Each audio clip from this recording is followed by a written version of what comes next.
so are all three of the judges ready? The timer? As well as the negative team? Yes. Then let's begin. The recession crippled our economy, increasing unemployment to levels not seen in decades, destroying the livelihoods of millions of Americans, and contributing to our government's $16.4 trillion in debt. We believe that action needs to be taken to resolve the problems with the current system, and it is for that reason that we are resolved that the United States federal government should substantially reform its revenue generation policies by enacting a financial transactions tax. Let's examine the problems in the current situation with two harms. Harm 1, unstable debt. Unstable debt. Right now, our government owes $16.4 trillion in debt, which is more than 100% of our GDP. Furthermore, the government's budget deficit, or the amount it spent above the federal budget last year, is $1.3 trillion. Debt is dangerous to our economy. Subpoint A, China holds significant portion of U.S. debt. China holds significant portion of U.S. debt. High levels of government debt give other countries leverage over the United States foreign policy. The biggest threat comes from China, according to the Congressional Research Service on September 26, 2011. Quote, China is the world's largest and fastest growing holder of foreign exchange reserves. China has invested a large share of these reserves in U.S. private and public securities. As of June 2010, China was the largest holder of U.S. securities, which totaled $1.6 trillion, end quote. China currently holds $1.6 trillion in U.S. government bonds. Furthermore, according to the Council on Foreign Relations in May of 2009, quote, China now accounts for a very large share of the total financing the United States needs to sustain its trade and current account deficits. In an average month, Chinese purchases of treasuries and agencies have provided about half of the financing needed that the United States needs to sustain its trade deficit. Looking ahead, it is possible that China will soon account for a larger share of total flows, as the overall deficit is shrinking, while China's trade surplus remains large, end quote. Right now, China is paying for half of our government's annual deficit. Subpoint B, China has power over United States foreign policy. China has power over U.S. foreign policy. Allowing China to accumulate debt is dangerous to our country because it gives China leverage over the United States foreign policy. China is already considering the use of this leverage as a financial weapon. Vision of America, a news source, reported on August 25th of 2011 that, quote, People's Daily, China's leading newspaper, stated it was time for Beijing to consider using its financial weapon against the United States. The message is clear. China should use its holdings of American obligations to accomplish its many geopolitical aims, end quote. Further, Reuters reported on February 9, 2010, quote, senior Chinese military officers have proposed that their country sell some U.S. bonds to punish Washington for its latest round of arms sales to Taiwan. The open demands for retaliation underscored the domestic pressures on Beijing to deliver on its threats to punish the Obama administration over the arms sale. Our retaliation should not be restricted to merely military matters, and we should adopt a strategic package of counterpunches covering politics, military affairs, diplomacy, and economics to treat both the symptoms and the root cause of this disease, said Lo Yan, a researcher at the Academy of Military Sciences, end quote. If China chooses to use our debt against us, it will destroy our economy. Impact, economy destroyed, economy destroyed. China has the power to collapse the dollar and cause our economy to experience a downward spiral. According to the CRS, quote, if China stopped buying U.S. securities, the reduction in Treasury holdings would cause the overall foreign demand for U.S. assets to fall, and this would cause the dollar to depreciate. If the value of the dollar depreciated, the trade deficit would decline, as the price of U.S. exports fell abroad, and the price of imports rose in the United States, end quote. China has the ability to use its debt holdings in our country to drive down the value of the dollar, while increasing the cost of living for Americans. We need to ensure that foreign countries aren't able to have this much leverage against the United States. Harm 2, high-frequency trading. High-frequency trading. Another threat that our economy faces comes from high-frequency trading, or HFT.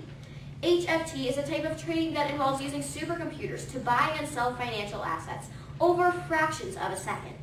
It doesn't add value to the markets and is only accessible to a very small number of large investment banks and hedge funds. The average investor gets no benefit from high-frequency trading because, for the normal investor, it is impossible to carry out. Impact, financial market distortion. Financial market distortion. High-frequency trading distorts the financial markets, making it harder for the average investor to profit. According to the International Organization of Securities Commissions, in October of 2011, quote, the very short-term nature of many high-frequency trader strategies could cause market prices to move away from fundamental values in the short term and impair the price discovery process, end quote. By distorting the markets and causing stock prices to be based upon artificial trading inputs instead of the strength of the companies themselves, high-frequency trading can cause the average investor to suffer unnecessary losses. Luckily, there's a simple way to reduce federal debt while protecting the average investor from unnecessary investment loss. For that reason, we propose the following plan. Plan, Financial Transactions Tax, or FTT. Congress will enact and the President will sign a bill imposing a small tax on financial transactions, including stocks, bonds, futures, options, credit default swaps, and derivatives. The tax will vary depending on the type of asset traded in amounts ranging between 0.01% and 0.5%. Our enforcement comes from all necessary branches of the U.S. federal government, and we reserve the right to clarify our plan as needed. Advantage 1. Debt reduced. Debt reduced. Currently, the U.S. government has accumulated federal debt of $16.4 trillion. A financial transactions tax raises a substantial amount of revenue. According to Dean Baker, co-director of the Center for Economic and Policy Research and a PhD in economics. In a December 2009 report, he said, quote, a set of transactions taxes could raise $353.8 billion annually. If trading fell by 50% in response to the tax, then the tax would still raise $176.9 billion, end quote. Assuming a 50% reduction in trading volume, our plan would raise $1.8 trillion over a 10-year budget horizon. A financial transactions tax would decrease the debt by at least $1.8 trillion over the next 10 years. Advantage 2, markets stabilized. Markets stabilized. By reducing high-frequency trading, a financial transactions tax makes the allocation of capital in the financial markets more efficient and more stable. According to Soni Kapoor, Masters in International Finance from the London School of Economics, May 17, 2010, quote, even in the presence of a small transactions tax, automated computer trading, which sometimes buys and sells the same security hundreds of times a day, would become untenable. Given the risk such trading poses to the financial system, that would be no bad thing. A reduction in trading patterns would threaten financial stability without delivering much in the form of social benefits would reduce the likelihood of financial crisis, end quote. Wall Street insiders are using their influence to manipulate the markets at the expense of the average investor. Our financial transactions tax is enough to eliminate the profits from high-frequency trading. Without profits, high-frequency traders will have no incentive to carry out market-distorting trading practices, thus protecting the market for average investors. A financial transactions tax raises a significant amount of revenue and lowers the government's debt. At the same time, it reduces a form of trading that doesn't help the economy and damages the average investor. We, along with Dean Baker, Bruce Bartlett, and many other experts, believe it's time to make a decision to safeguard the future of our country. Please stand with the Affirmative Team's plan and enact a financial transactions tax. Thank you. And I'm now open to any questions that the negative team may have.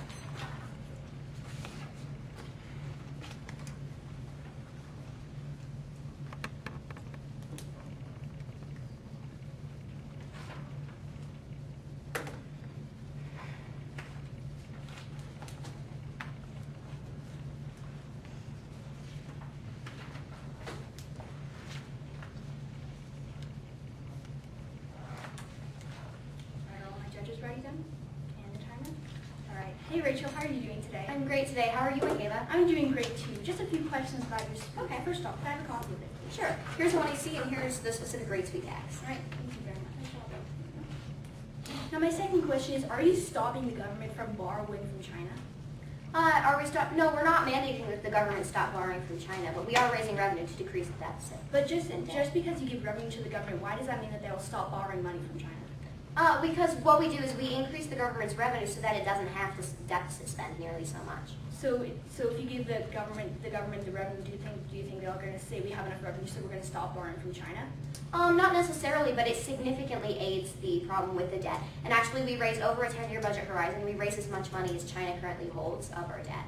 All right, thank you. Moving on, talking about the higher frequency traders. If they're doing so many trades in the market, how are they not adding liquidity and volume to the market?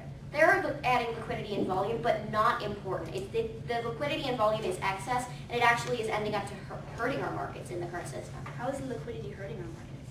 So liquidity is basically how easy it is to buy and sell your stocks. If you have too much liquidity, it's actually bad for the markets because it increases rampant price swings. All right, thank you. Now moving on, do you have empirics from another example when the financial transactions tax was done in another country and it was successful? Yes, I do. We have several. One of the most important is in the UK. All right, what rate was that? That was at a 0.5% rate. All right, and what advantages did that financial transactions tax gain?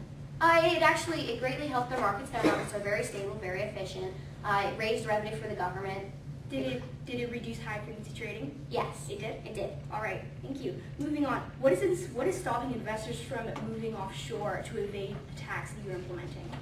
Nothing would stop them, but they're not going to. Costs are already different all over the world. It's a different price to trade in the Mumbai Stock Exchange than it is in the U.S. But different traders aren't already leaving to the lowest cost. But if there is another country that does not have a financial transactions tax, and if this tax is going to be impeding these investors, why would they not move offshore to other markets? Well, our tax actually isn't going to be impeding investors. It's actually going to help because it's going to stabilize the markets, thus making our investment climate even more attractive. All right, thank you. Moving on, do you eliminate high frequency trading under your plan? Yes, we do. All right, and what will these high frequency traders do? Will they just have no jobs now? They'll switch to long-term investments. Did you bring up evidence for this? I didn't bring up evidence, but it's also a logical conclusion. If it's contested, we can. All right, thank you. No further questions. Thank you.